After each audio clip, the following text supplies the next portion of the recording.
Hello, hello, hello, hello, everyone. Hey. Hello, good evening. Good evening. All right, ladies and gentlemen, today we are going to talk about how to properly disagree with others when it comes to certain different things. So my thing is, I just say take them out back and shoot them. No, I'm just saying. Put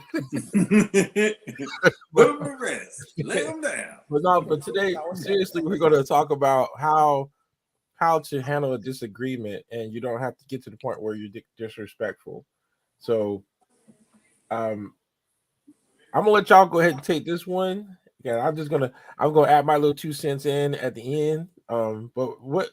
So how y'all want to start this one? I think it kind of piggybacks off of our respect one that we did about 2 weeks ago. And so I think disagreements have to be handled respectfully. I don't know that we've been taught correctly how to disagree with each other. So Ever since Jerry Springer, y'all, we just go crazy now. Yeah, everybody go from 0 to 100 and brag about doing it too, So so I think we've got to kind of, like how we were talking about respect, we've kind of got to get back into a place where we handle disagreements respectfully. Yes. So I think for me, I can honestly say that it has taken peeling back the layers of I would say hurt and pain and disappointments, and understanding how to separate those feelings and be able to express when someone disappoints you. So I think if you can get your emotional part to be able to identify and communicate what emotion you're feeling without everything being about rage, then you can handle a disagreement better, because it's kind of healthy, because you don't want a whole bunch of people around you that think exactly like you. Then how do you grow? You grow through disagreements, right? So I had to learn to embrace the disagreement without making it confrontational, right? But have we really been taught how to do that respectfully? Because I can honestly say I experienced a lot of raging, people getting upset, cursing, saying ugly things to each other, just pretty much letting the bow break when they get upset. And then that's how the disagreement gets disrespectful. So just for me, what I would say is you got to peel back those layers and almost retrain yourself to think differently or see a disagreement in from a different perspective. Yeah. And I also think that before you try to handle conflict, I think sometimes we just like Tisha just said, we have to sometimes just take a step back. And for me, I have to actually think about the things that's gonna come behind my rage if I decide to handle it a different way. So a lot of times with me, when I handle things, I have to pray about it, because I ask God to give me the words to say. Because a lot of times when we feel like we need to prove a point, or we got to be the one that's right, then we know that it's not going to go right. It's not going to go the right way. We know that people feed off each other's energy. So if somebody's coming at you in a way to where it's making them have their defenses up, then it's not going to be resolved a fashion manner. So for me, again, I think it's all about just taking a step back and thinking about the consequences of my actions when I say things that I know that I can't take back. Just cuss everybody out. You feel better. No, we're not doing that. Hey, oh my God. That's a No, momentarily. No, seriously, that'll make you feel good. It used to make me feel good in the moment, but it kept me in a vicious cycle, like a loop. No, Then I feel like I need to go apologize. You have to. You have to know the audience you get ready to have a disagreement with, and above all else, keep the cuss words out of it, because the worst thing you can do for somebody is to have them listen to your point, because they can't go back and say, because some people will disagree with you just so they can have something to come back later and argue about. But if you speak calmly, hey, look, no, man, who you talking to like that? Hey, look, this is this, this is that. They're almost forced to listen to you. And the whole purpose is to get your point across, not to browbeat somebody, not to be a right fighter. Because if you do that, then the whole conversation is lost. And you also have to know along that point too, that conversation is lost. And once the conversation is lost its meaning, it's time to end it. Don't keep on trying to get your point across because that person has already tuned you out. Okay, this isn't going nowhere. Either we can talk about this later or however, handle it as calmly as possible. You'd be surprised at how much you get accomplished. If you get the wrong order, don't go in there acting a fool, man. Just go in there. Hey, look, I asked for this. Here's the receipt. You got that. You'd be surprised at how quick they come back with the right food. It's not that serious. So you have cooler heads prevail at all times, and you have to be cool, calm, and collective about it because you don't want to get your blood pressure up or raising my voice cause it makes my head hurt. So I don't do it, and it starts with respect. We've had arguments before, disagreements. This happens all the time. That's why I love it. We're two totally different people, but there's rules to this game. You don't hit below the belt. We don't talk about mamas. Mm-hmm. And at the end of the day, we able to come together and say, hey, we agree to disagree. Mm-hmm. And it makes for a good day and a better life. And also, we have to ask the question, do we listen to understand or do we listen to defend? A lot of times when two people are having and I don't want to say an argument, but when they having a disagreement, some people, they don't listen to understand it. They listen to, they ready to they ready to defend. Right. And so if you're just defending everything that someone is saying to you, you're never going to understand the point they're trying to make. And I used to always tell my kids, I said, sometimes things are not a lecture. Sometimes things are a lesson. You know what I'm saying? But it's all about how you deliver that. And the biggest thing is, I think people have lost respect for each other. And that's why a lot of times we cannot solve conflicts without disrespecting each other. Mm-hmm. You know, respect is really gone. It's really gone. So maybe someone in that dispute has to be the bigger person. And I know a lot of times, you know, a lot of us are asked sometimes, just be the bigger person. Just be the bigger person.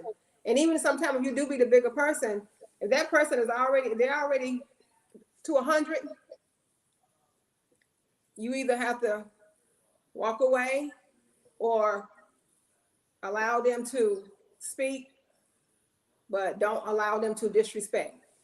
And it's created a domino effect because now dealing with the respect thing, you can't respectfully go to anybody nowadays and tell them that their child did something wrong without something bad coming out of it. Now, I'm not saying that to say you're a bad parent. I'm not trying to question your parent. I'm just saying I saw your child doing X, Y, and Z. That's a whole argument right there. Mm-hmm. Almost a blow, damn near the blows. And it's like, it's once again, we've gone away from the community. You should be able to come there and say, hey, I saw so-and-so doing this. You know what? Thank you. I'll take care of it. All right. There's no problem whatsoever. But it's like you can't do that no more. The conflict resolution is gone. It's conflict, but there's no resolution. Well, because most people want to pretend like things don't happen, or there's no accountability for anything. And I think that's the part that makes the disagreement tough nowadays as well, because nobody's used to having any accountability. So it's almost like we're running our relationships with people like the Wild Wild West. We just out here throwing bullets and you dodging whatever you can dodge and taking whatever you can take until somebody has a meltdown. But why, how did we get to this place where we're treating people in the street better than we're treating the people at home? And that's where it gets, when you're handling that disagreement at home, really tells who you really are. Because it's easy for me to go be nice to a stranger. It's another thing for me to be loving and kind to someone who's close to my heart. And I've found that in families, and the people that are the closest to you are the ones that disagree with you the hardest, and they go in the hardest on you when you're having a disagreement, and it hurts more because there's a personal attachment to those individuals. Yes. So I think that's, to me, is starting the family dynamic of handling disagreement is thrown off, and then it's dominoing into everything else. So, like you guys said, y'all have created a safe haven in your household to agree to disagree. A lot of people don't like for you to say that. They feel like it's a cliche, but it's really not. It's reality. We're not going to always come to a place where I'm like, I totally agree with you, or vice versa. But you have to have enough respect to say, you know what, we ain't got to agree all the time. But the happy median is to agree to disagree. It don't mean that you right or I'm right. No. Or wrong. But we've gotten away from that. Somewhere along the line, it's been taught that that's some kind of a cliche, and that you either have to agree or you don't. And it doesn't mean that you're in the middle. I'm holding down my truth, you're holding down your truth. But our perceptions of things are totally different. So I think when social media came into play, if y'all think about it, back in the day when we grew up, you couldn't discuss politics, religion. It was just certain things you couldn't discuss in an open forum, because it was already established that those were hot topics that people would argue or disagree over. Therefore, you could not discuss those things at work or in a public forum. Well, all that is out the window now. So you got everybody fussing and arguing about politics, religion, anything. It can be, I don't like your hair today, and it turns into a whole disagreement. So it's I think we opened up a lot of the doors when we, with social media and everything happening in real time. And I think too, again, I think it's because you have people that's called right fighters. And a right fighter is someone that always want to be right, no matter knowing that they're wrong, but they want to be right.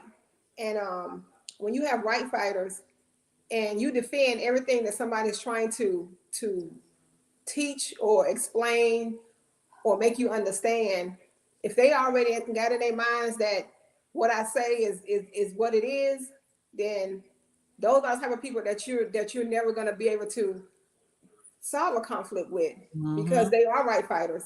And so then you, as a person, you have to be able to just walk away and just let that person just continue to be how they are, and knowing that you can't even have a conversation with them.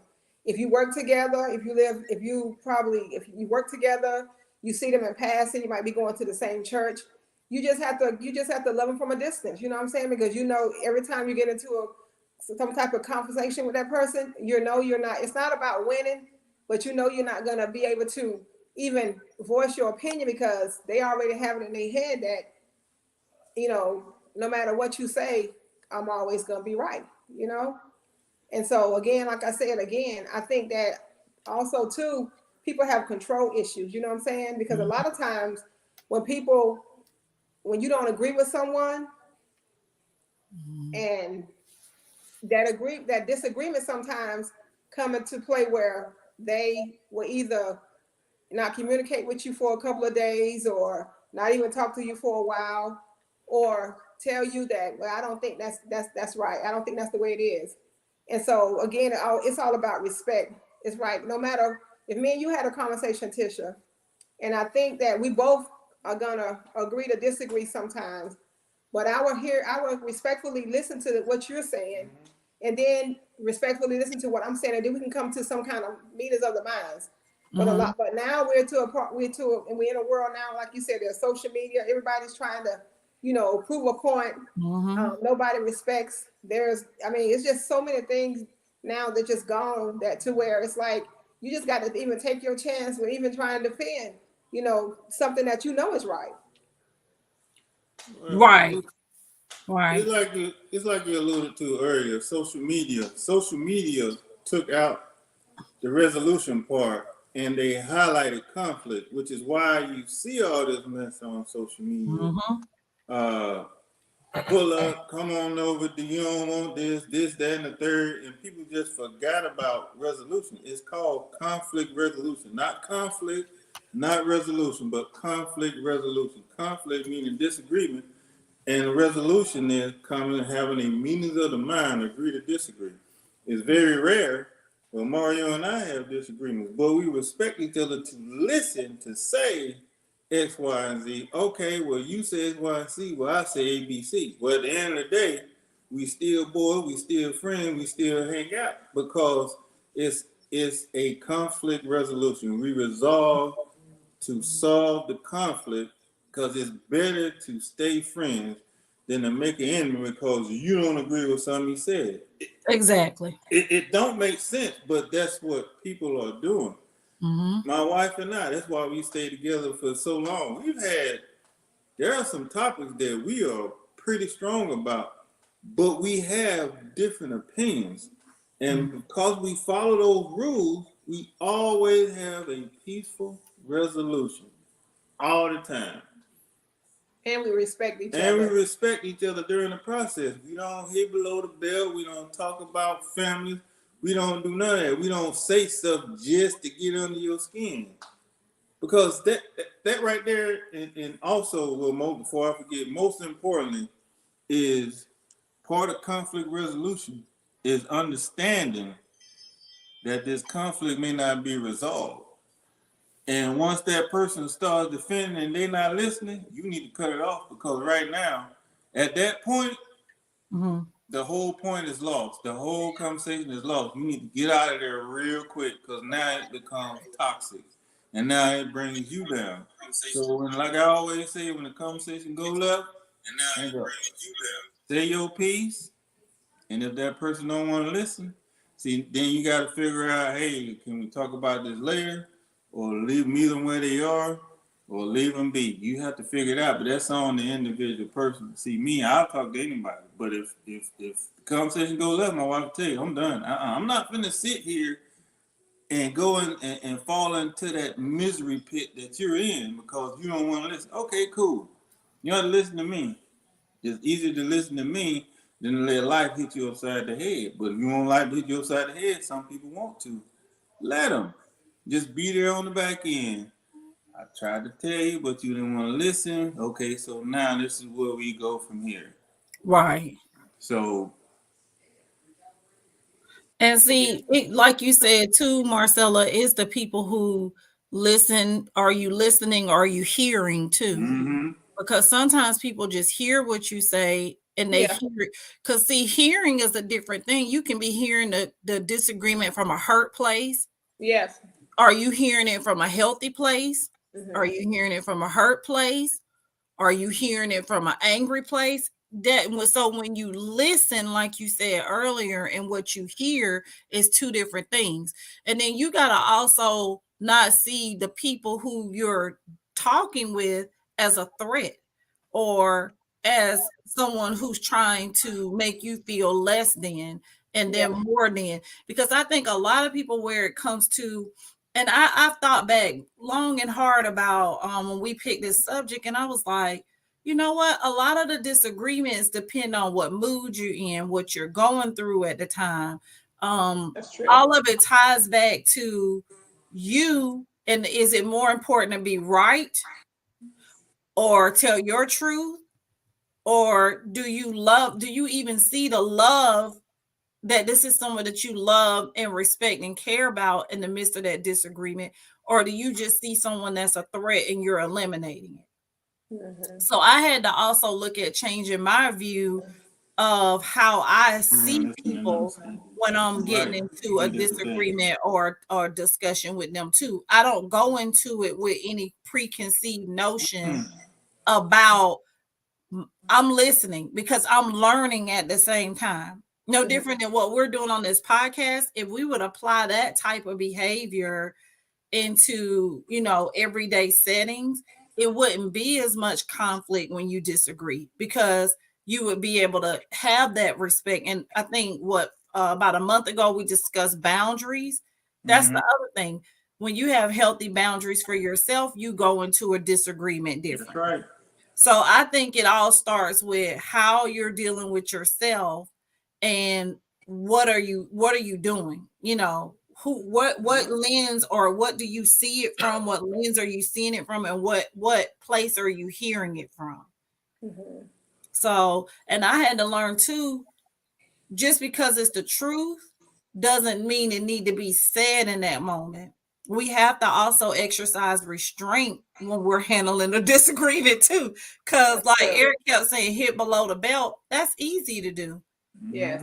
That's a no-brainer. We can sit here all day and jive and cut each other down.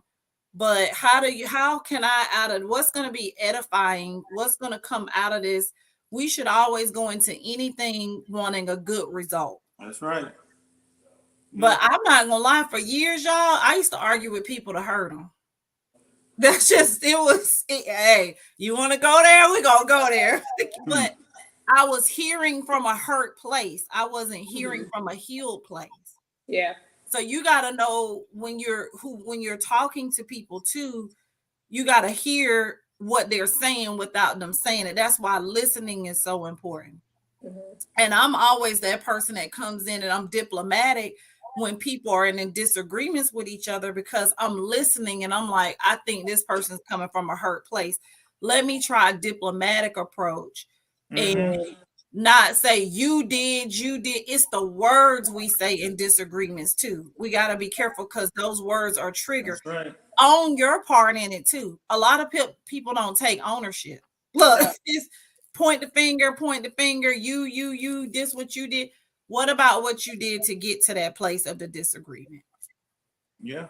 That you didn't arrive there on your own. You know what I mean?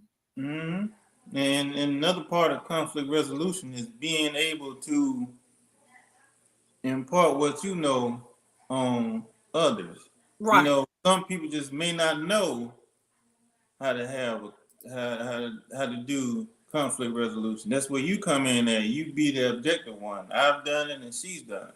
Yes, hey, look, you can't do this. You sit down and you talk. I guess you could say mediator. No, this is what you need to do. When she talking, you listen. Right. Okay, now when she's done, then you talk, you go back and you repeat what she said, and y'all have a meeting of the minds. And that's what you do. Because another thing we do, and the most important thing, no yelling. Right. Watch your tone. Do not yell. We'll both tell each other because sometimes, you be wanting to get your point across. You be so animated. Why are you yelling? And then we'll both take a step. We'll take a step back. It's like, you didn't realize you were yelling. Right. Man. And we tone it down. And then we forget what we argued about because we start laughing. I didn't know I was yelling. Yeah, you was yelling. My bad. And that's what you have to do because, with the But haven't most of us grown up in yelling households? Yeah. Yes. Yeah. I mean, that's what it was. You get pissed off, you go off into a rage. You saw your family members do it, you experienced it. I've been working seriously hard to change the narrative, even for my son and how I approach conflict with him. And I try to, cut it at the pass before. Not to say I don't discipline him, but it doesn't take all that to discipline or get a point across because if I don't even change the narrative with him, then I'm teaching him to go and rage to get his point across. Okay. You don't have to. It's not necessary. Look. and I think too, even with like you said, talking about Bryson, even with our younger folks and our younger generations, like me even telling my daughters, like a lot of times too, we have to understand too that I think sometimes we can become bullies. And I really feel like a lot of times too with our younger generation, we have to realize that they have feelings as well, and then they Mhm. can't articulate a lot of things that they need to articulate when they trying to let us know that you're hurting my feelings by the words that you're saying. So a lot of times they'll shut down and they'll start crying. And like I said, it's like, thank God, in my household growing up, my parents, my mom always allowed us to have a voice. You know what I'm saying? She always allowed us to have a voice, and she always allowed us to say how we feel. And that's very important growing up, because a lot of us don't. And when we grow up, it's like we take in a lot of things, and the only time that we'll communicate our anger is whenever we're backed up in a corner, and then we allow things to fluster, and it gets bigger and bigger and bigger. And then whenever you feel like you can't take it no more, then you go back to what's love got to do with it, and you say everything you wanted to say 2 years ago. You know what I'm saying?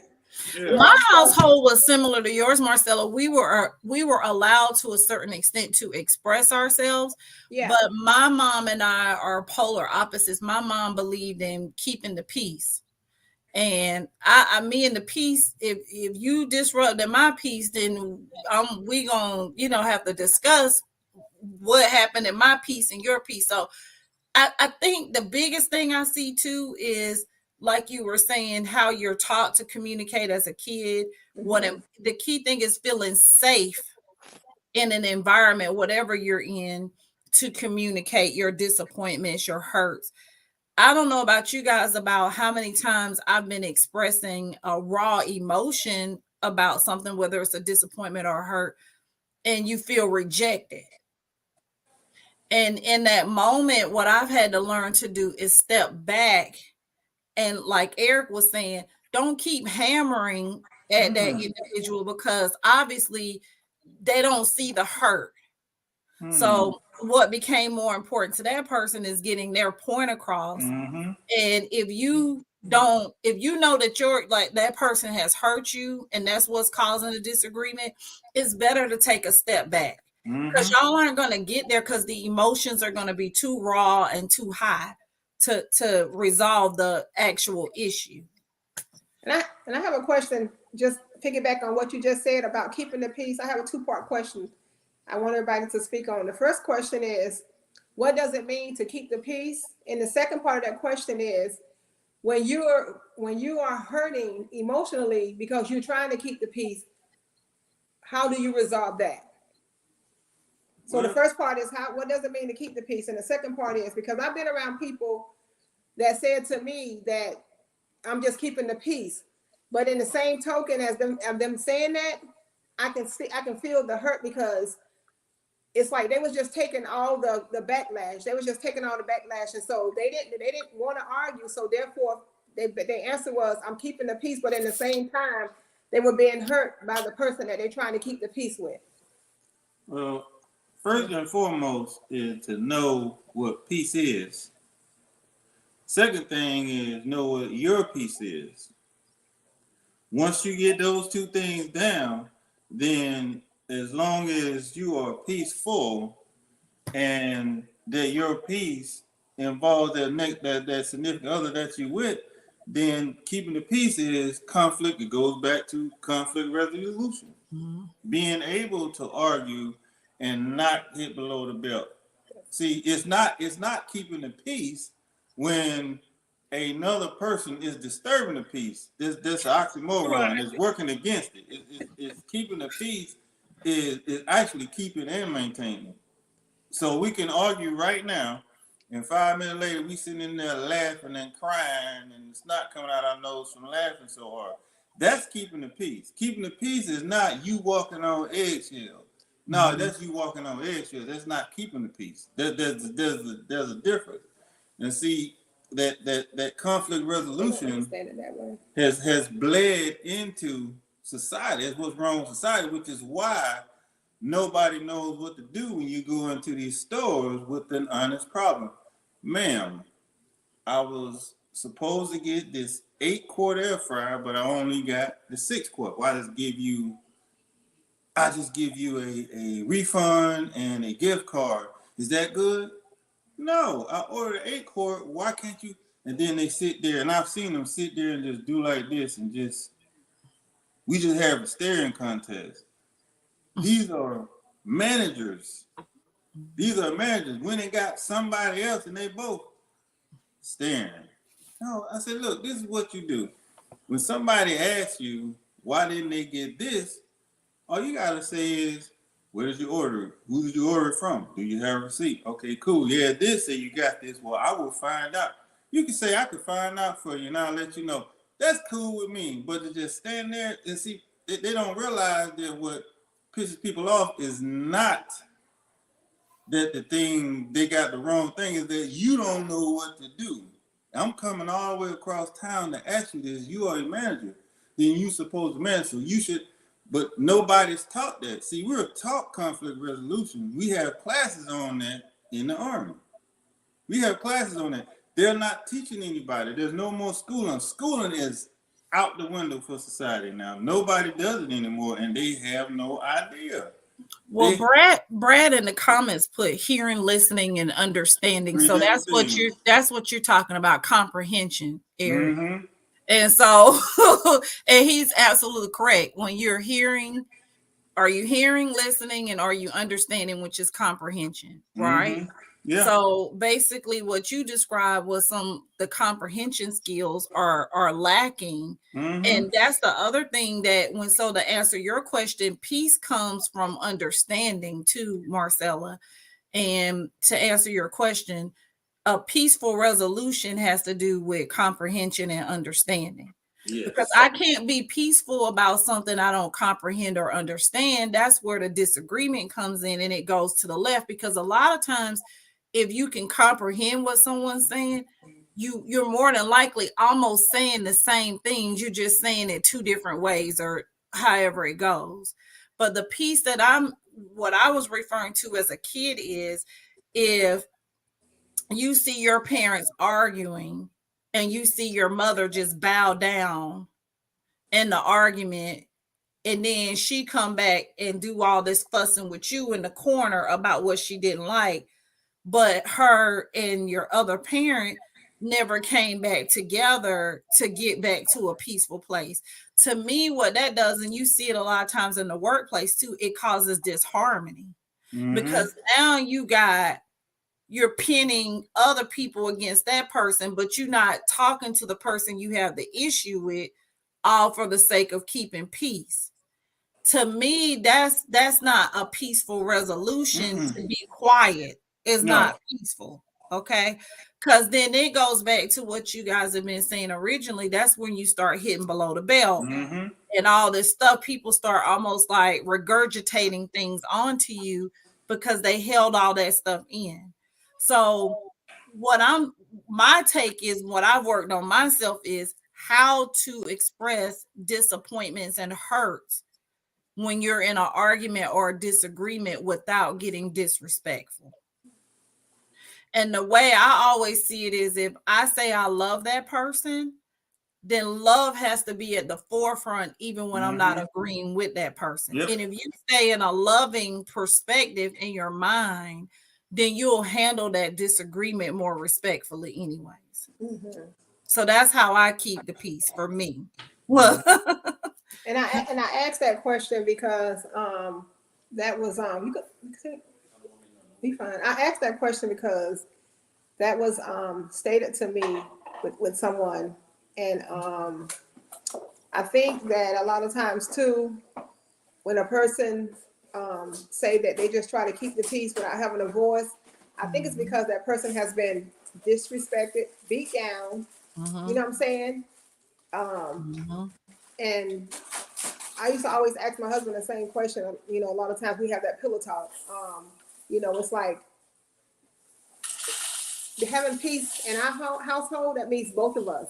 It's not one way, right? You know, and this person, they feel like it's one way because they don't want to argue and they don't want to have conflict. So they feel that keeping the peace is just allow that other person to bogart and bully the conversation and the relationship. And so that's why I wanted to get somebody else's perspective. Like, what does it mean to keep the peace, and at what cost? You know what I'm saying? But that's a problem that's a problem within itself to say, I don't want to argue, I don't want to I don't want to do none of this. I just want the peace. Well, guess what? It's not going to be peace because now that's controlling. That's not a peaceful resolution. That's a controlling, and there's nothing good is going to come from said control. Nothing good. You're going to always be walking on eggshells. You have to let them know, hey, look, I don't like the way you crunch them potato chips. Could you please not so do it with your mouth open? Right. If you don't know, if they don't know, then you have to tell them. Otherwise, they don't know. That's why it's not always argument. It's a disagreement. Hey, and this is why. Okay, cool. And that's how you keep the peace. It's not keeping the peace if it's not a peaceful situation. Right. It's just not. It's just not. So, Mario, what was your take? Look, on the peace and the disagreements. Well, see, I guess my view is completely different on everything. Okay. When this subject, it to me, it's like knowing your audience solves most of your problem. For me, if I know I have an ignorant audience, I'm not even gonna waste my time. I mean, seriously, you have a lot of ignorant people, and so why waste your time? If that person is ignorant, you're bringing yourself down to their level by even having an argument with them. So why waste your time with them? And so, like, to me, in society, people that we deal with, including in business, it's kind of like one of those things that you have to understand that everybody is ignorant. I mean, to a degree, everybody's ignorant, somewhat one way or the other. In today's society, we have a lot of ignorant people out here in positions that they shouldn't be in. I mean, that's the number one problem. You got people in leadership positions that shouldn't even be in a leadership position. You got these so-called people in manager positions that can't even count. I mean, it's like, how can you have an argument or a disagreement with somebody who's not even on the same level with you? And I think that to me is the number one thing is, I just know if I identify, like, I sit back, I look at a situation, and okay, this person is way below my level. They have no ignorant. I mean, they're ignorant as hell. They don't know what they're doing. Then you got to really look at them as a person. If a person is not successful and unhappy, that's a waste of time to even argue with them because they're trying to make you unhappy and unsuccessful. So I'm not going to waste my time arguing with people in general. Period. I don't care. I mean, and that's why I say it's just like when I disagree with somebody, they have to be on my level for me to actually have a disagreement, or for a disagreement to even exist. And I think that's the biggest problem is that if they are on your level and you have a disagreement, that's what I'm not talking about somebody out here. I'm just the biggest disagreements I'm going to admit that I have currently are within family and relationships that are personal to me. And so those are not people who are not worthy of having the conversation with. I think that I'm just saying for me, I've worked on me to be able to disagree even in a healthy way with family, friends, etc., etc.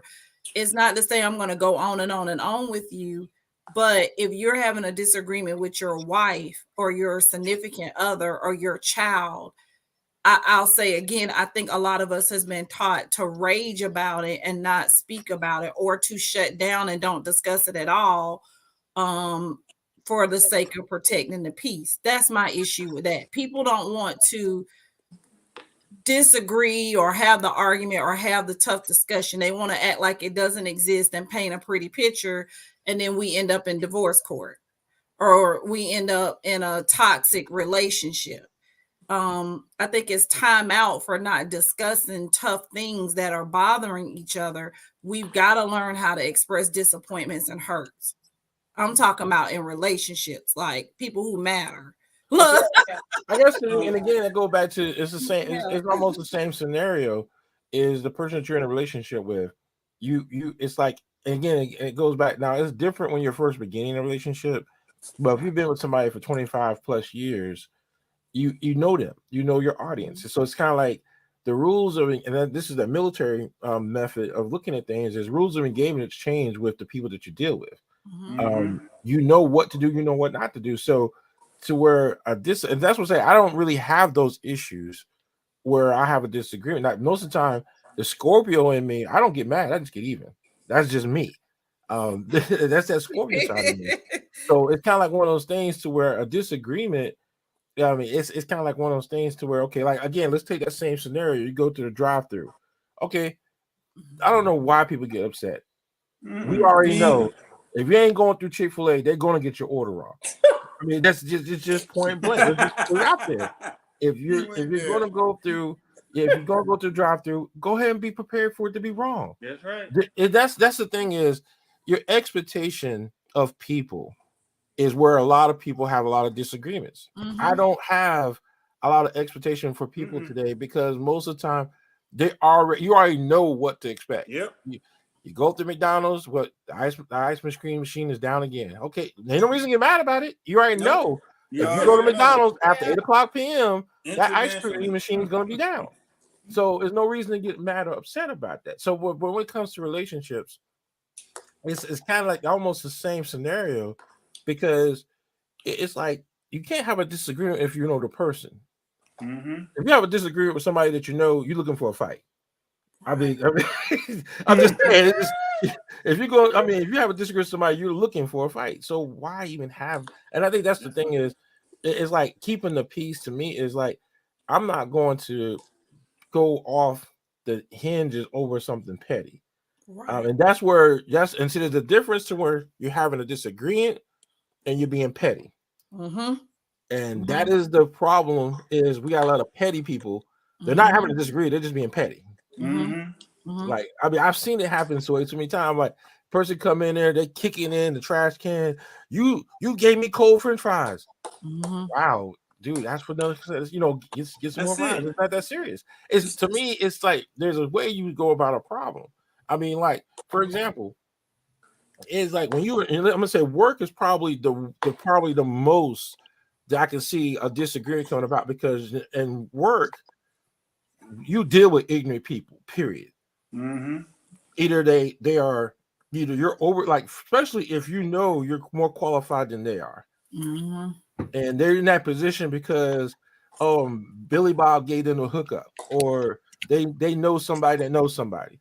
So then you're already knowing your audience is going to be okay.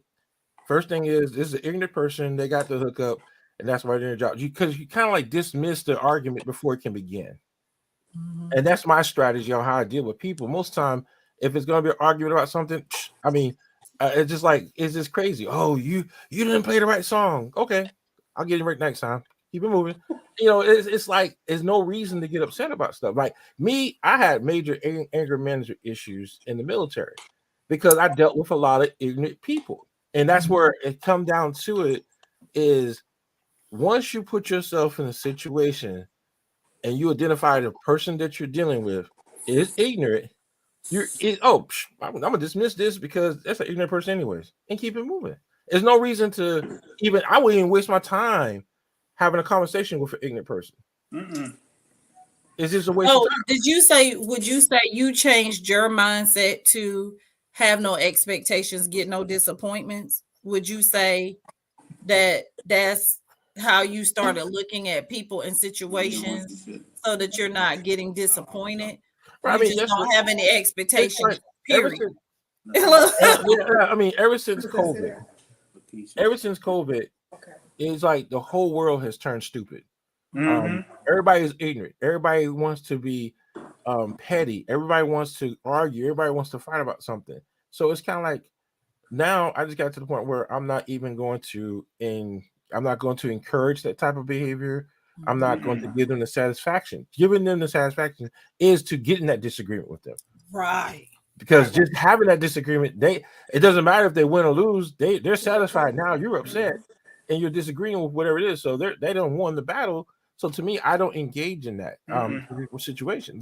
I mean, I got a situation now that I'm dealing with, and the way I dismiss the situation is the individuals they're not successful in life, they're not happy in life, So what they got, I mean, to me, I'm living a better lifestyle than they are. So I dismiss them completely because they're upset, they're dismissed, they're just disgruntled because they're not living a good life. Okay. So they want everybody else to be disgruntled with them, or they want to make things difficult.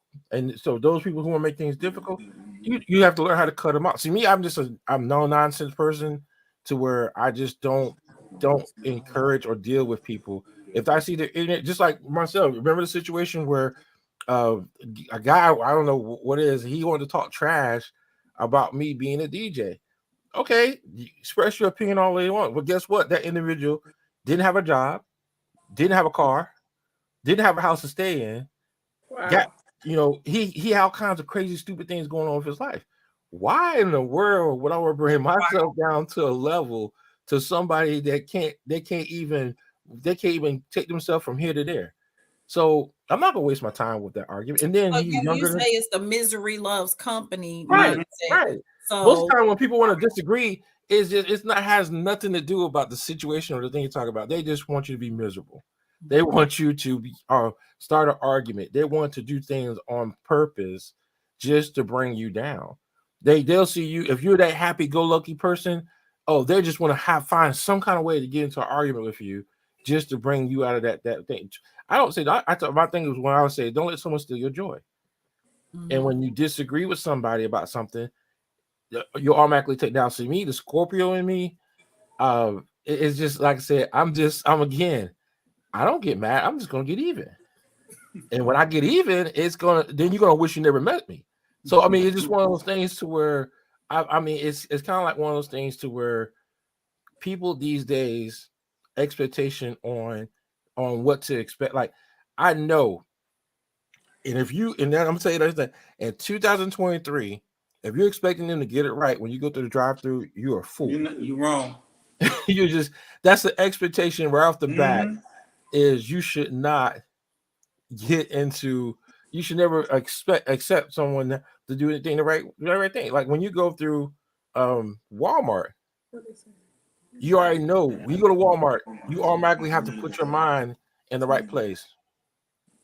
See, I agree with Lakeisha. So when she said that when you shut down, you definitely carry that mess on and on. And then when she made this comment, she said, but you probably be at peace, but the peaceful person. So for me, I'm diplomatic. There are situations where I've been in, Mario, where I could have taken your approach. And for me, I guess because of what I do too, a lot of it is conflict resolution. So I'm not going to sit here, and it's not about arguing. Sometimes people need to see something from a peaceful perspective because what we see as ignorance or what we see as some of it is lack of exposure. Some of it is nobody's ever said anything to them in a diplomatic, peaceful way to even make them look at things differently. I've reached people that I have felt in the beginning part of the argument or the disagreement were super ignorant. But by me having a peaceful approach and by me stepping back and showing them something different, because if somebody would have wrote me off a long time ago because I had an ignorant approach about things, where would I be right now? Definitely not on this podcast talking with you guys. I would still be somewhere raging and cussing people out and thinking that that's satisfaction.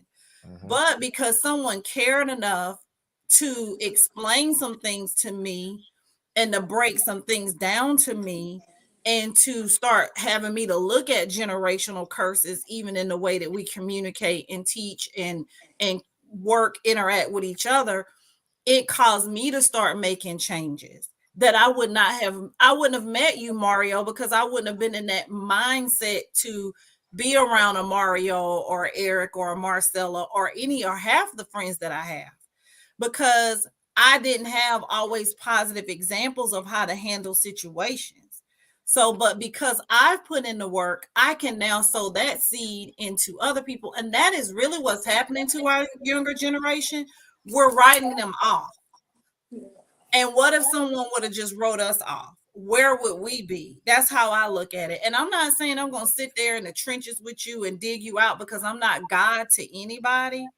But by me being my light, me being positive, I can honestly tell you where I've resolved conflicts with people that were something small by asking them probing questions to have them look at it from a different perspective.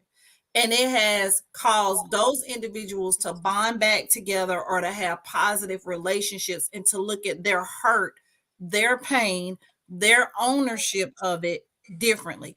Because I'm telling you, hurting people hurt people. And we haven't been taught how to communicate. It is really bad. And it's not a black or white thing. I have the same issues with some of my white friends where they have issues communicating. It's about upbringing, what we've been taught in society. We've allowed society to dictate how we treat each other. True. And I'll say this again. I just had this conversation with someone. Some people speak Geechee. Some people speak very broken English. Right, some right. people speak Ebonics. What is our definition of ignorant? Because that doesn't mean that that person's ignorant because they speak or think differently from you. That's true. Because I don't think like everybody else think. I don't want you writing me off because I don't think like you. Please help me see something from a different perspective. Yeah. Because if you know better, you do better, right?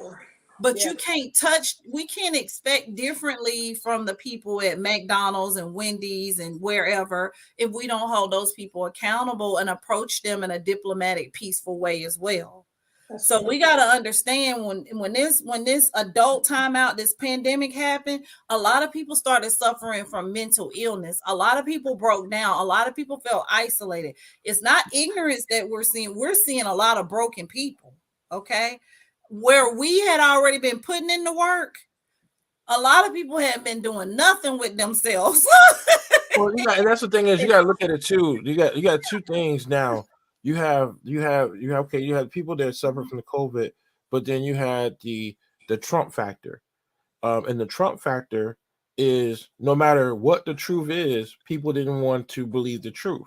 So you can't have a conversation. And that's why I say knowing your audience. Now, knowing your audience up front will let you know if they're ignorant or if they're worth your time to have that discussion with them. Like, how many times have you talked to someone who supported Trump and no matter what, they didn't want to see the truth? Hold on, I'm gonna say that. I've got friends right now that I just hung out with Friday and they were at the Trump inauguration. Right. Well, hold on. Now, I used to approach that whole Trump thing thinking everybody that supported Trump was ignorant as well. That's the way I first approached it. But I had to learn that just like I believed in Obama, I had to learn to respect what they believed in, whether I agree with it or not. I don't agree with no president, nobody 100%. But I had to learn to respect whatever their decision was, whoever they voted for. That doesn't determine their level of belief or disbelief. It's like, do you believe in unicorns and rainbows? Some people do. I don't get to choose that part. So I had to be able to reach people and to have constructive conversations with other adults. It's plenty of people that voted for Trump that ain't going to admit that. It's plenty of people that voted for Obama that won't admit that. It's plenty of people that voted for Biden that won't admit that. Okay. That's a thin line right there. And that's why I said going back to where we used to have to respectfully not discuss politics and religion and things of that nature, because it makes us get boxed in and have a narrow mind about who we're friends with. Because I'm not gonna lie, when the Trump stuff was going on, I had some conflict with some of my Trump friends, and I realized they weren't the conflict. I was, because I was trying to impose my vision of Trump and my view of Trump and make it the end all be all for how they thought too. Well, see, I had to get out of that because I was getting in crazy land myself. I'm like, I'm over here judging people. They may not have liked Obama, but I voted for him and I was ride or die, and they didn't judge me. You know, they might have done it's a difference right. Where I can see, like, when it comes to, like, it depends on what you're talking about too. Because like they say, when you're just talking about basic politics, then that's a whole different scenario.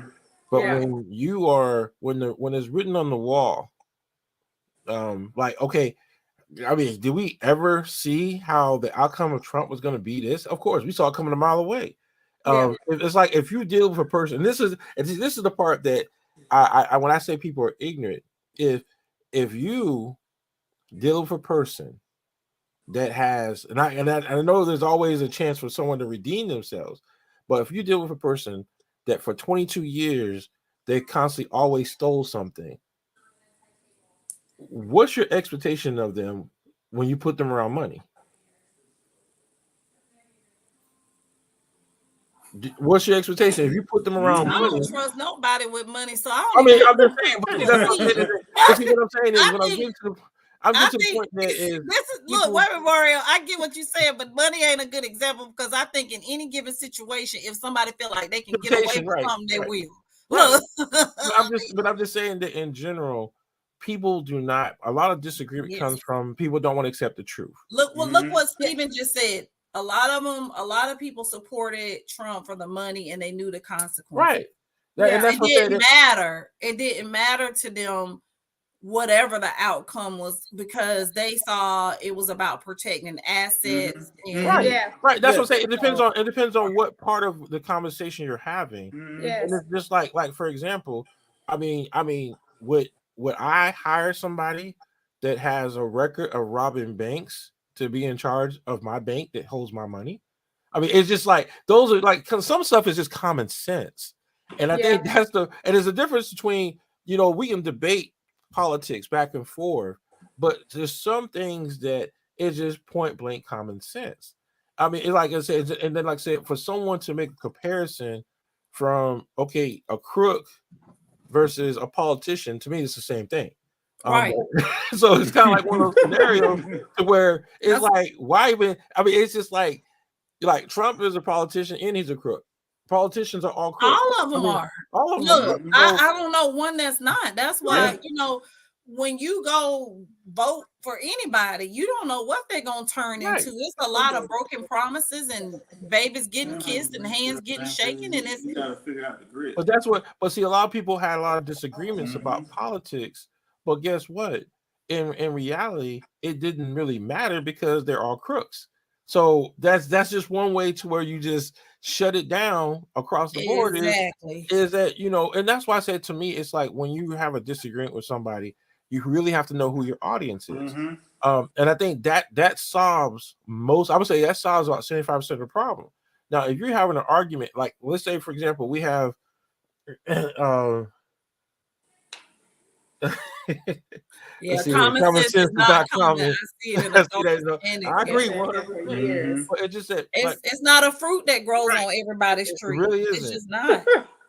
and common sense can be again depending upon who you're talking to, like you said, Mario, your audience.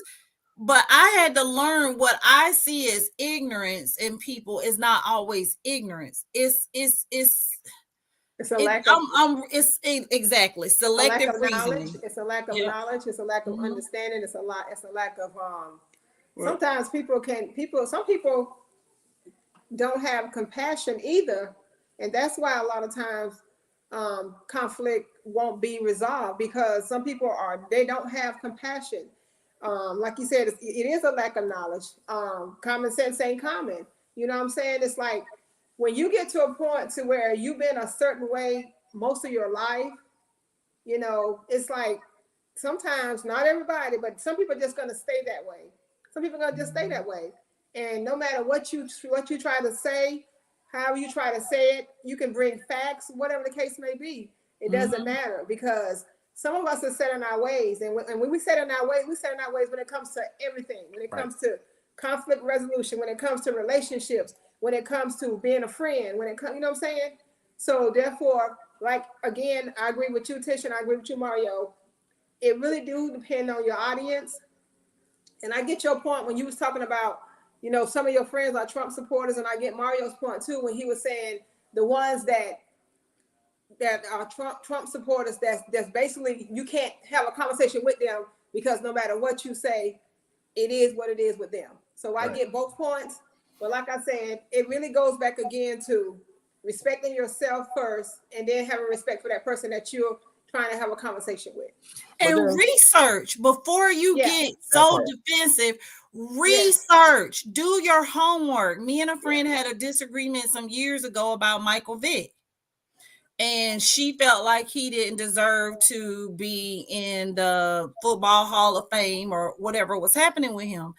And it's been years later, and we just had a conversation about a few weeks ago, and it was because she didn't do her research. She went by what she saw in the news, and she didn't look at the whole entirety of what Michael Vick did to redeem himself, which his redemption was greater than what most of us would have done.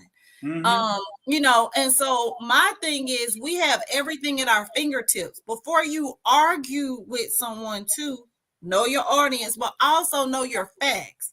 If you're not sure and you haven't researched it, shut up. Like just shut up. That's the ignorant part, right? That's the ignorant part, right? Because you up here arguing about some, and know who you're talking to. So if someone is getting into a disagreement with me, they automatically know. Anybody who knows me, I've already researched it. I'm not passionate about anything that I don't know about. I'll sit here and shut up and learn from the best of you. But if I've read it, not heard it, read it, because I read.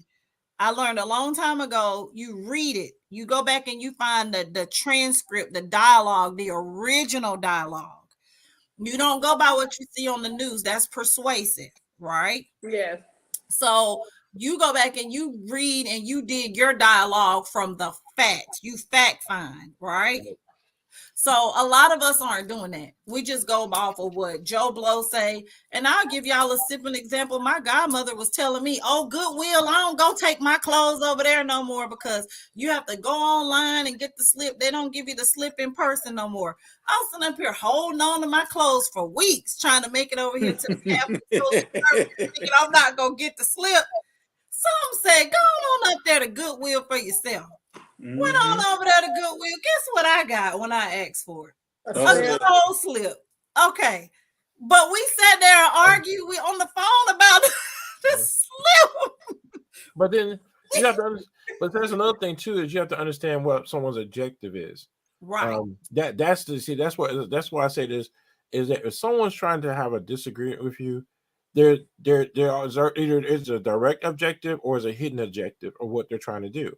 And most of the time, when you have someone who has a hidden agenda, that's why most of the time I do not engage in those individuals. It's just like, for example, like what Eric was saying earlier, if you have someone who has survived their entire life doing things that are of the criminal element, then that is a whole different scenario of your audience, because now your audience is only going by how they survive. Survival skill set is different than common sense. And those are things that, like, by understanding that person, like me, someone who's survived in life, I have more patience for those individuals versus someone who's had a perfect life. And I think that's another way is understanding your audience, is because a person who's had to go through life, the hardship of life, very true. That is something I'm going to take more time to understand them versus someone who had a silver spoon in their mouth growing up. And that's what I say. That's why I say it's kind of like the audience. Because, and you're right, Mario, because that silver spoon person is going to be more argumentative and lack compassion than the person who's had to struggle and figure out life. If everything has always just been given to you and smooth, those are the people who are the most argumentative. Right. They are the most argumentative people, and they are the worst communicators. Right. Yeah. And then, like I said, you go back and say, well, why do Black people think that they have it so bad? You know, those individuals that never walked in our shoes. And so that's why you have to understand those. Wow. I mean, and that's what I'm saying. Your audience is going to be different. Well, I don't understand why. I mean, I love the police. Why don't you love the police? I mean, it's like, okay, but you don't go through what we go through.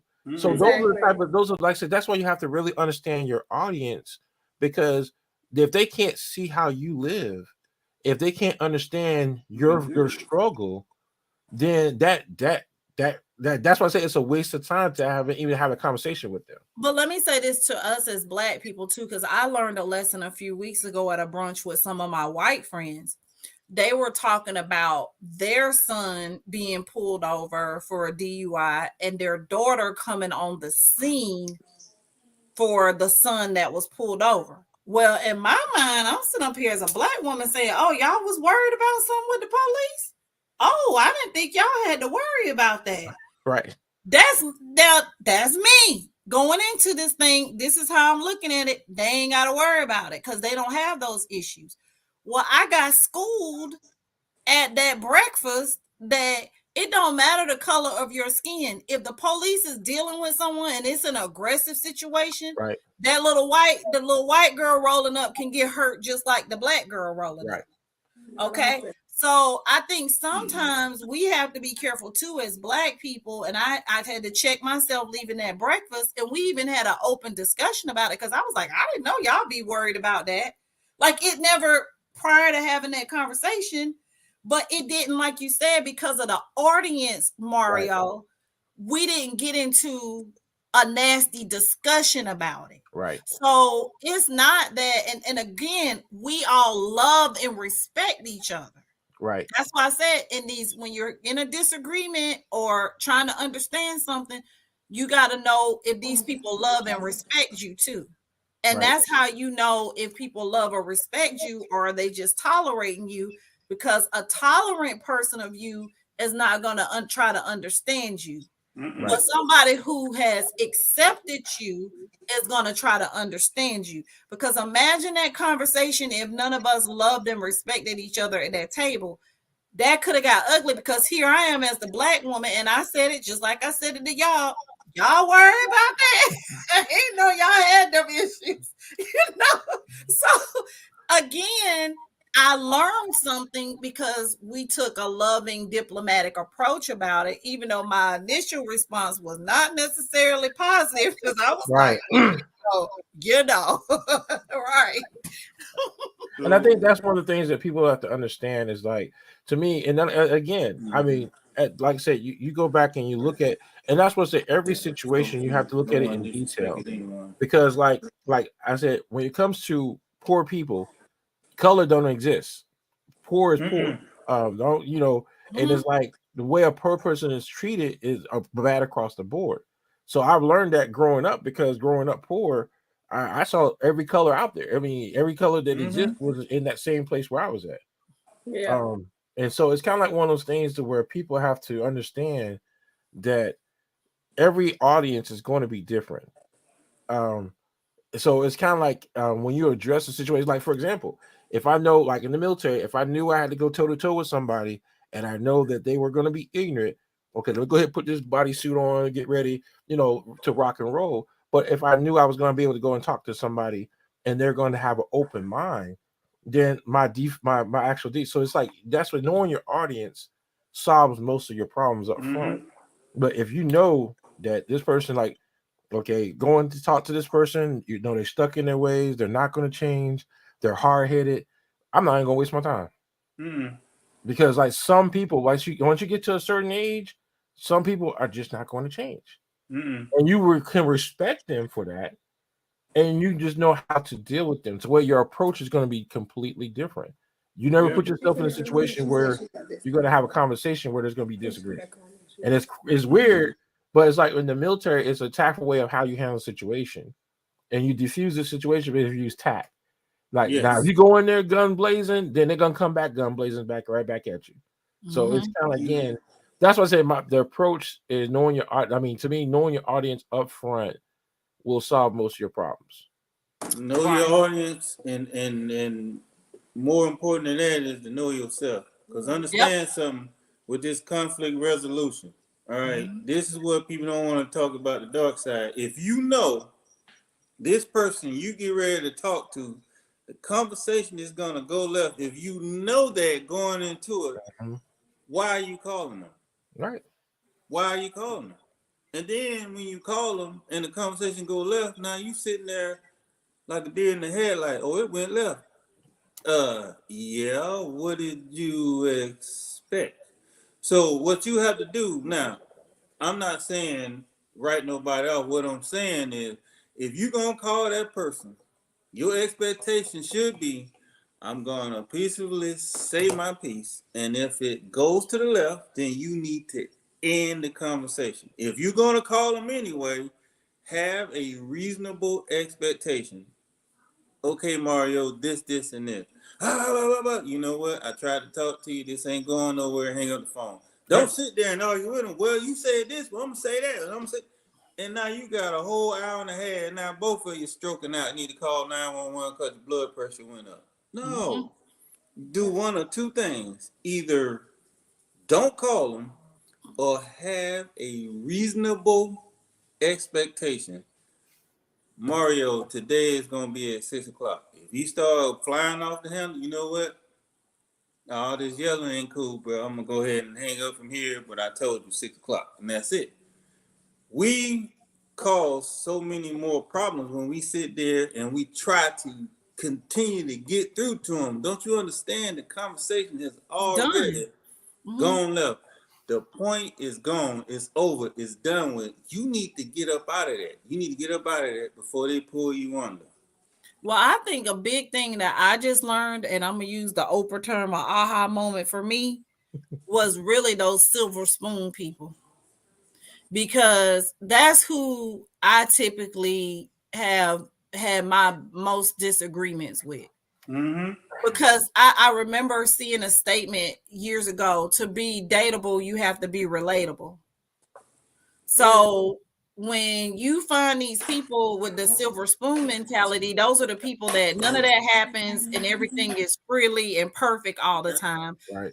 You cannot, you're right, Mario. When you brought that up, that just hit home for me. You cannot do nothing with those people. It's a done. Like, there's no, that's knowing your audience. Right. Yeah. I mean, and that's why I said that, like, me, it's like, for example, I'll give you a perfect example. I had a situation where I was calling to get help with a situation. I help with something at work, and the person that answered the phone was the person that I wasn't trying to reach. And so the person on the phone wanted to go crazy and act crazy. And so I said something crazy just to piss him off and hung up the phone. So he gets upset. And so he now calls and he goes off on another person about it. And then he loses his job. So that's one of those things to where I didn't give him the satisfaction. Nope. Because he wanted to be argumentative. And because I didn't give him the satisfaction, it pissed him off. So Steven said, do you think the value system is different? Yes. Oh, definitely. A person who has not gone through nothing can't say nothing. But or a person who's already has always had a support system, people having their back. Right. They can phone a friend for anything, or phone a family member, or phone a parent, or whatever. Those people can't understand from a perspective of someone who's had to do it on their own. They can't. And going off of what you said about research, I've had plenty of battles in the Army. And the first thing you do is your research. So you want to tell me, hey, you need to go see this person. I said, I shouldn't go see that person. I didn't mess up. I ain't did nothing wrong. Why do I have to go see this person?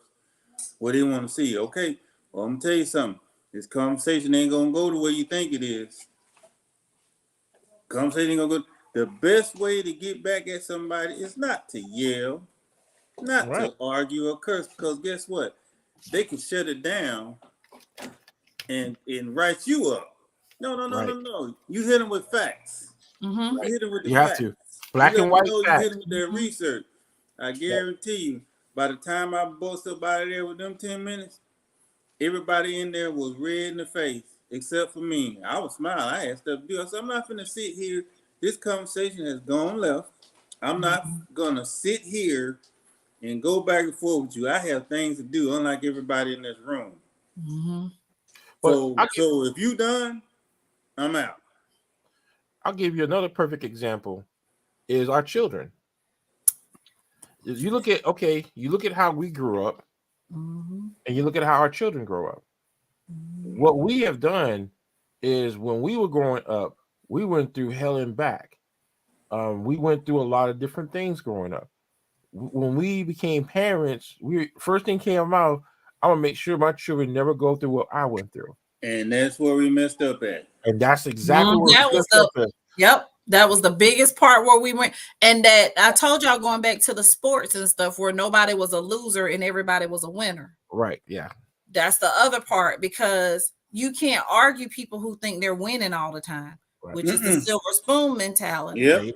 So we created that silver spoon mentality within our own households, because again, the shutting down instead of discussing things. Because if you think about, most marriages dissolved, and when you hear people talk about their marriages dissolving now, it's the irreconcilable differences. All that is communication. That's all it is. That's all it is. all that is communication. That's all it is. It's communication. Yep. We talk and we talk, and when we done talking, we talk some more. Matter of fact, we're gonna take a nap, get up, we're gonna talk. Because in that way, there is nothing necessary. There's nothing that's missed. Right. We talk about everything, and see, that's the problem people have with relationships, is you don't talk. You have to talk about everything. Don't sit there and say, I don't like to talk about that with nobody. No, there's nothing taboo. When you're supposed to be with this person, you talk about everything. If you like Charmin tissue, you don't use the one-ply Scott. You need to talk about that. Yeah, don't sit there. I can't use the Sam's Choice tissue, so we need to talk about that, because I need you to only buy Angel Soft when you come over here. Okay, don't come over here with none of that Sam's tissue. Okay, and don't argue with me about why I can't use the Sam's tissue. Yeah, just can't use it. You have to be upfront and honest, which explains why we have, and this can be a whole nother topic, which is why we had a problem we have with the justice system. They purposely pick people who ain't gone through nothing. If you haven't gone through anything, you're easily persuaded because you haven't gone through nothing. Now, 12 people who've all gone through something, they're going to break that case down and say, hey, this, and this, and you may not get, they may not get sent to jail. You might not get the verdict that you want.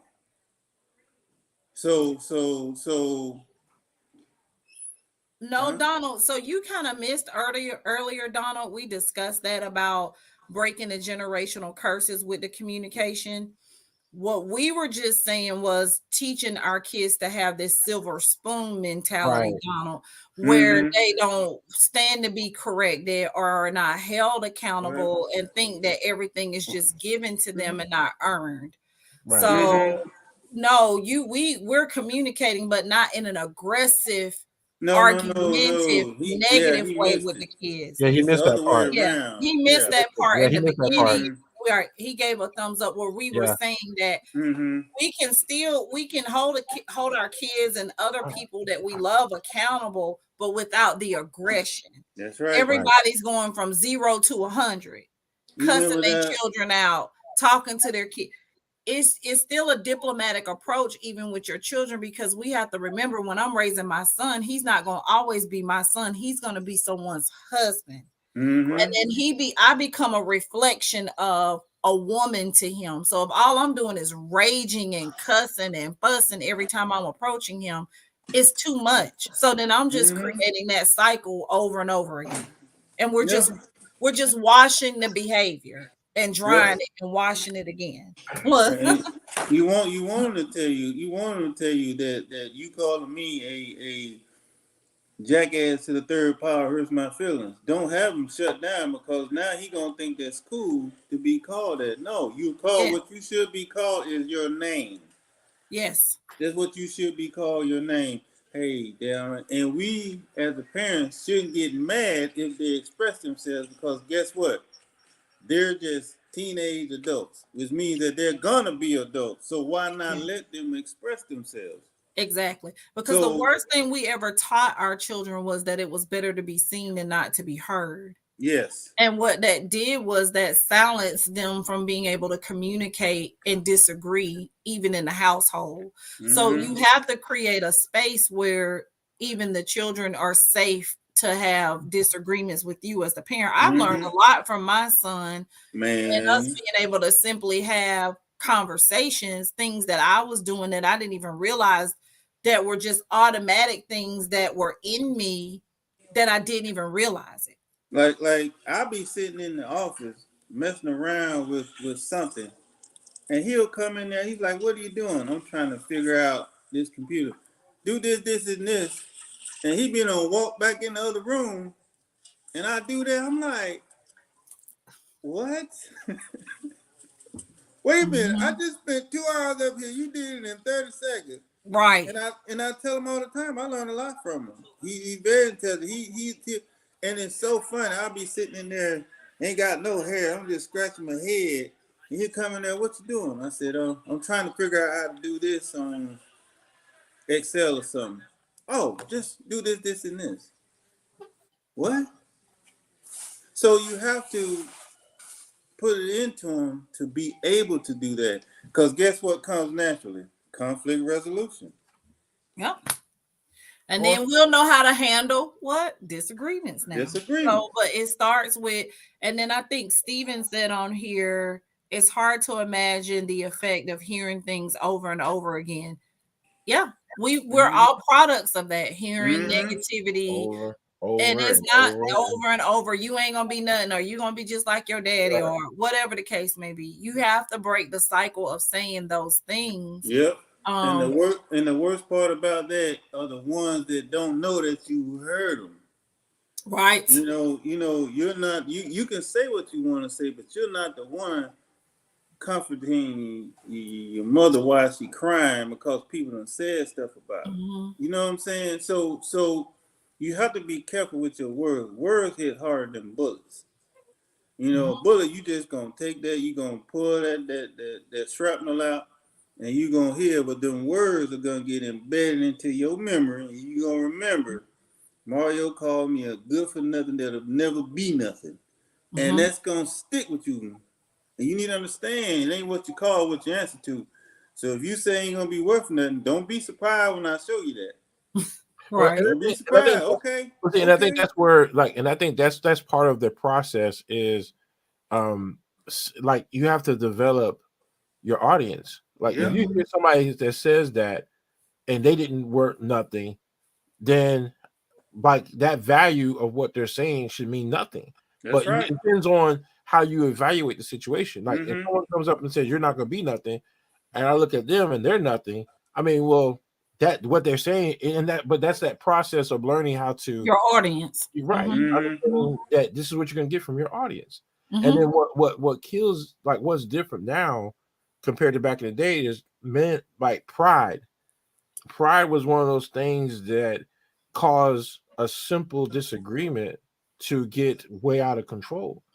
Yes. That is and I would say this, pride has been the killer of a lot of black men. Yes. It's been the killer of a lot of good relationships. Yes. Not just husband, but friendship relationships, because nobody wants to handle the conflict for a resolution. A lot of times, listen, I've learned when I just can go simply to people and ask questions, probing questions to get an understanding, because do you ask questions when you're communicating with people for an immediate response? I don't anymore. I ask questions to understand and then respond. Right.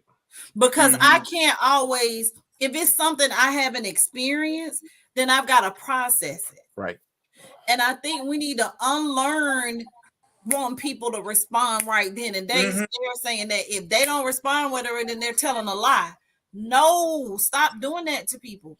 We need to process what you're saying, because if I'm introducing something new to you, a new thought pattern, before I reject that pattern, let me process it.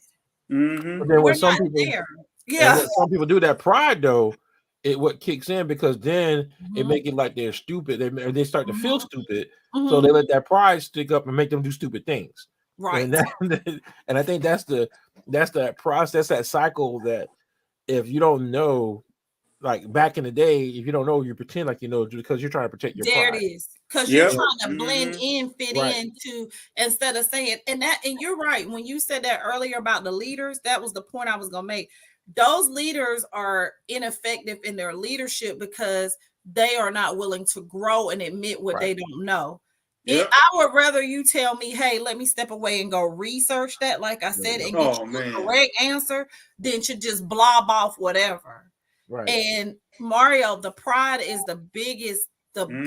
thing. What they say, before pride always precedes a fall. Mhm. Everybody out here begotten each other. Yeah. I'm gonna get you before you get me. Not realizing that half of the time people who are willing to have a conversation with you ain't even trying to get you.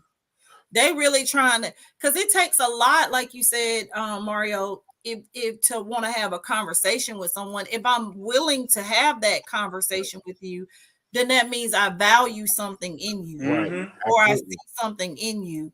And that's how I had to start learning to listen at conversations from a different ear. I don't listen to them from a hurt place anymore.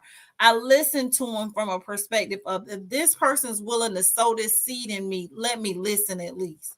Right. Yeah.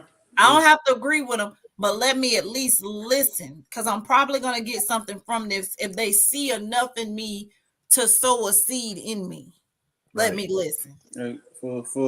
For men, we that pride thing is really bad with men.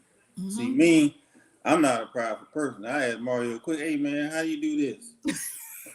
Yeah, I'm the same way. If I I don't know tried, something, I'm gonna bro. say I don't know. I'm gonna say point blank, I don't know. I don't. He said he don't know, but we can probably figure it out. All right, cool. We'll figure it out. I was the most ignorant person, and Man. I'll say it, when I was so prideful.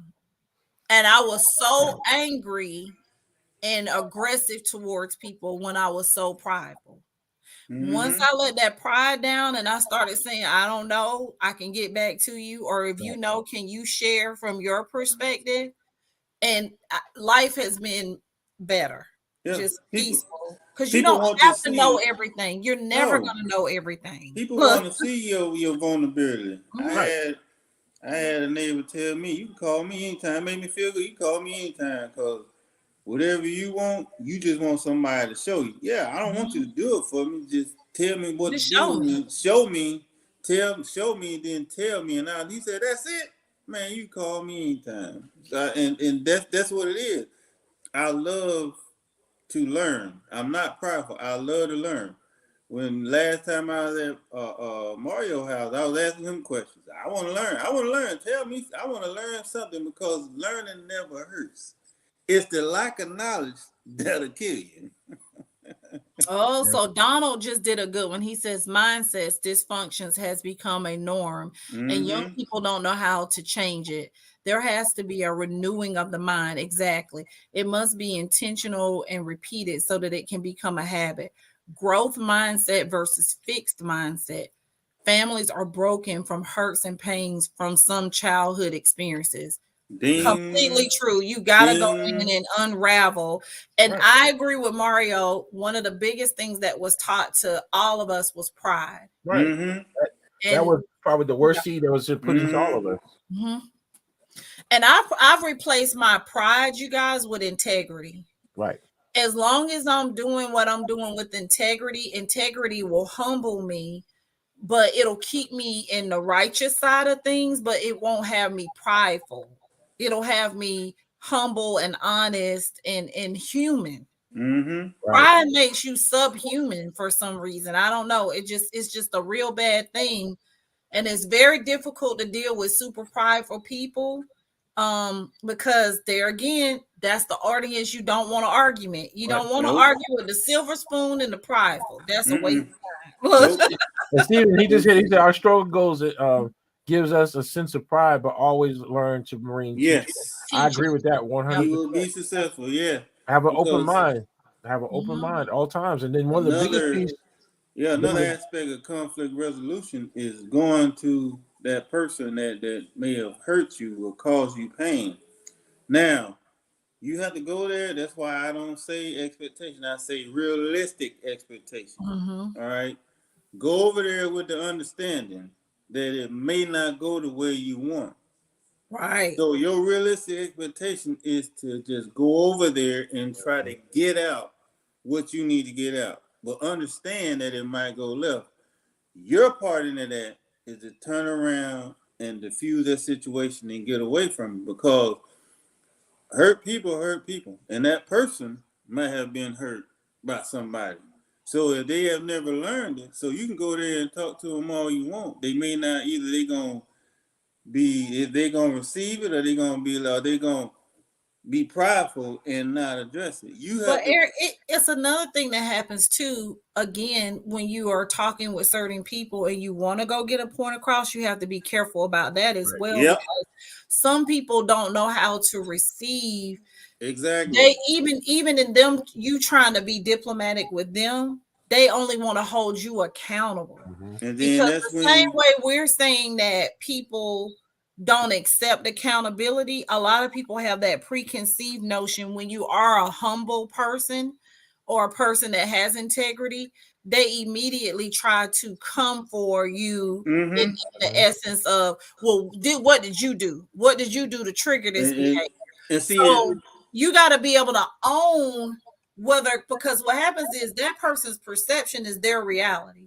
So I had to learn to live by the code of, even though my intentions may have been good, if the impact was negative, then I have no problem with apologizing to someone, because I may have come with the purest of intentions, but if that person heard it or received it differently, I'm going to apologize, not because I did anything wrong, but because I'm not prideful enough to say that, hey, I could have communicated that and you could have took it the way you I can't tell you how to feel how you feel.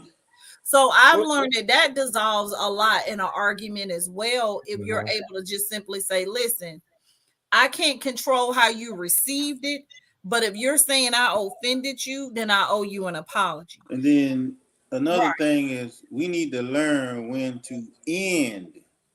Yes. I'm gonna say it again. We need to learn when to end a conversation, disagreement, what have you, that is not going anywhere. It's not going anywhere. Why are you still trying? That's easy for me. Yeah, you know what I I done mean? got good at that one. That's easy for me. I Yeah, done that's got- easy for me. Wait, what? Oh, so what? Okay, cool. I'm going to end this conversation right now because it's not going anywhere.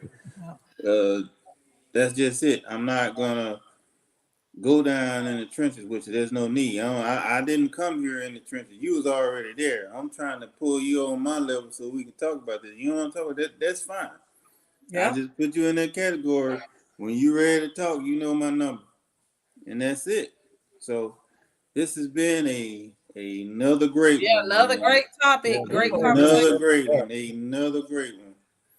This was awesome. Another really, really good one. So we can't stress enough. You got to know your audience, and don't go looking for a conversation with somebody who can't converse. So Donald says, pride is flesh. Spirit gives us the ability to be vulnerable, and that whatever happens is the lesson that needs to be learned. It takes maturity to apologize when you know you offended someone. Exactly. Absolutely. Because when you're a healed person, your goal in that whole disagreement is to help somebody else to heal and for y'all to find a peaceful resolution or a common ground. When I was an unhealed person, like you said, in pride, I didn't argue with people to make a point. I argued to piss them off. Yeah. I mean, I really did. It didn't matter that you was mad. I wanted you to be mad. That was pride, because then I felt like I won. There's no winners when there's no resolution. Nope, there's not. See, you gotta learn. See, you gotta leave. You gotta learn that Scorpio side of the force. You gotta. We all got an evil side, because remember, we're all born narcissistical. We have to choose not to be narcissists. Right, absolutely. That's a choice. Because we are all narcissists. Right. That's the sinful nature of us. I just rather not I'm talk. telling you. Like I said, at all times, I'm always doing interviews by my audience. So I know I can't talk to this person, can't talk to that person. Right. So I'm not going to even try. I'm not going to even try. It's not worth it. So especially if I done gave you a chance before and you came sideways, and I ain't seen where you talk about putting it. I listen too for people to say, I've been putting in work, I've been seeing myself. Like, you can always tell, like, people who have known me from when I was very prideful and arrogant, and then to meet and talk to me now, they automatically start saying, man, you've changed, because the conversation is different. I'm gonna tell you, I put in the work.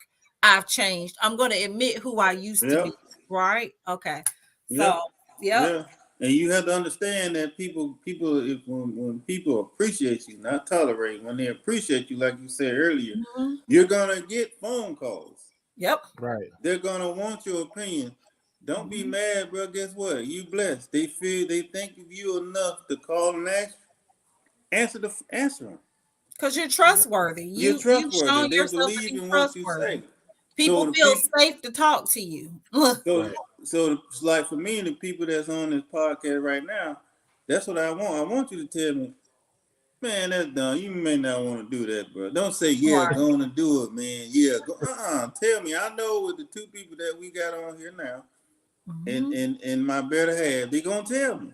Absolutely. Bro, that's dumb. Nah, Eric, that ain't where it is, Eric. That's not a good look. look. You might have went left on that, bro.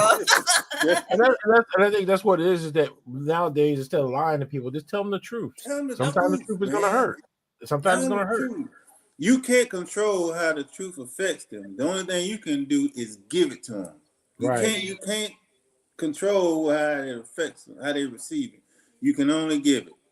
And if they know you're going to get the truth every time, people are going to lean on you more for your opinion. Amen. Be thankful for that they think you like that. They think of you like in that way. I get phone calls a lot. Hey, what do you think about this? And then you give them your honest opinion. Don't give them what they want to hear. That ain't the friend for you. They're going to tell you what you want to hear. Run. Like the wind. Well, y'all, it's been great. This has been a good one. Cheer fingers. Wave the hands in the air. Wave like you don't care.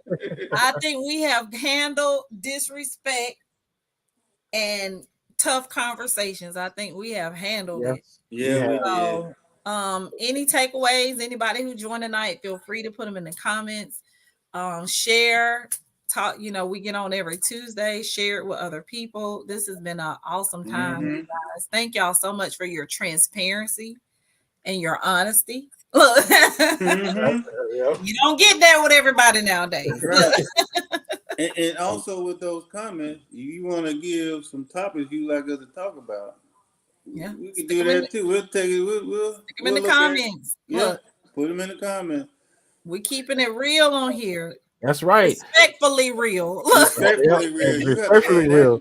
And I'm gonna say that, and like I said, and I'm gonna say now, just to put it out there again, don't expect them to get it right to drive through. You'll be all right.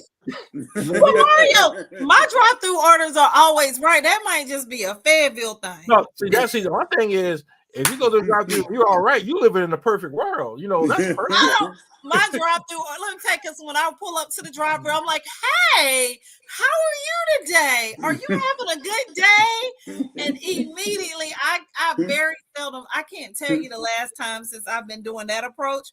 My drive-through orders are perfect. I do that too. We are picky eaters at Wendy's. We're picky eaters at Chick-fil-A. Right. It's always right, Mario. I'm telling you, because I get engaged in them. How are you? Are you doing okay today? I do that same thing. I'm like the kids say, hey, how you doing today? But y'all got issues. I can give them the whole royal treatment. And they still not going to do the right thing. So it's like it's Fayetteville, Mario. It's Fayetteville. I'm telling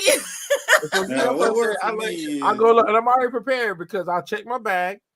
Oh, you forgot something. Oh, okay, thank you. I mean, because I'm already prepared for it. So yeah. What works for me is cracking a joke when you go in and see them face to face. Because a lot of times, all these people, they have their head down, they're not making eye contact. Just make a joke with them and I had one young lady, she would get ready to type in the order on cash register, and I said a joke, and she just paused. That was a joke, wasn't it? I said, yeah, it was. And she just busted out laughing. I really need that. Okay, so hey, yeah. Shout out to Donnie. He was wanting to chime in. Donald, try that approach, Donald. I'm telling you, I can't get that. I can't agree with my bro Mario this time. My orders be correct. they always right when I go to Chick-fil-A. I ain't gotta look at the bag. It's gonna be right. But boy, let me go to McDonald's. Let me go. I don't Man. fool with McDonald's. See, you going to the wrong places. And I think that's what it is. I mean, keep it something simple. And then what kills me is I asked for. Well, I asked McDonald's for is killing you, so stop going right. there. But like, you go through the drive-through, and they take it upon themselves to make a substitute for what you asked for. That's why I don't go to McDonald's, bro. So I don't. No, have I'm not those talking about issues. McDonald's. Like I go to what is it? Like go to Popeyes. I ask Oh for God. grape jelly. They're gonna give me honey. What? Wait a minute. Grape jelly? Honey? What? You know, Hey, you lucky you didn't order no chicken and got a Whopper. Y'all going to all the wrong places. I don't have these issues at Chick-fil-A, Chipotle. well, Chick-fil-A, yeah, Chick-fil-A, you ain't got to worry about Chick-fil-A. You know, No. Chipotle. I could go to Wendy's. Wendy's even still do me real good. Sonic do my son real good still. I don't have problems at the Sonic drive-through. You know, Oh, they actually cook the order when you order it. So their stuff is, I mean, they actually take their time to prepare your food. So that most time their stuff gonna be right because they don't they don't prepare the order until you say something. that's why I go to those places. I don't go to McDonald's, bro. I don't. McDonald's, Burger King, this stuff is already prepackaged. I ain't been to I don't go to Burger King. Right. Well, I haven't gone to Burger King in a while, but I can't even tell you what last time I went is when they had that Beyond the burger that wasn't the burger. I went and tried that, and we know how many years ago that was. I go where the service is good. That's it. yeah. So, Better Half said, have Time a to good go. evening. The leg was hurting, so she left earlier. Oh, that's okay. Look, Look, I gotta go take care of my baby. Go please take care of your love. And I'll see y'all next All week. right. All right. See you Y'all next take it easy. week. Deuces. Good night. Good night.